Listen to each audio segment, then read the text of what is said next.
महानगरपालिकेचे आयुक्त आणि उपायुक्त प्रशासन यांच्या आदेशानुसार झोन क्रमांक 3 दस्तूरनगर अंतर्गत यशोदानगर रोड आणि कमल प्लाझा समोरील रस्त्यावर अनधिकृतपणे उभारण्यात आलेल्या पाणठेले हटवण्यासाठी मोठी मोहीम राबवण्यात आली आहे।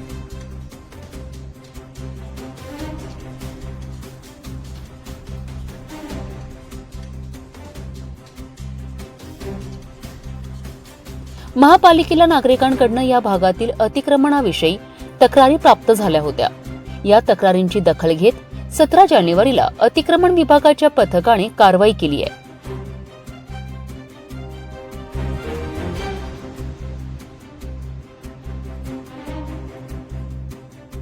या कारवाई दरम्यान श्याम चावरे अतिक्रमण पथक प्रमुख तसेच शाहेबान हुसेन लिपिक आणि अतिक्रमण विभागातील पोलीस कर्मचारी आणि कर्मचारी उपस्थित होते।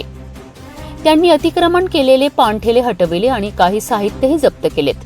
महापालिकेच्या या कारवाईमुळे अनधिकृत व्यावसायिकांमध्ये खळबळ उडाली असून रस्त्यावरील रहदारी सुरळीत होण्यासाठी नागरिकांनी समाधान व्यक्त केले आहे।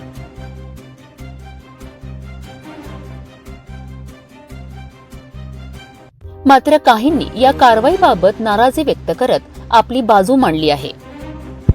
महानगरपालिकेच्या अतिक्रमण विभागाने अशा प्रकारच्या बेकायदेशीर उभारणींवर कठोर कारवाई करण्याचा इशारा दिला आहे।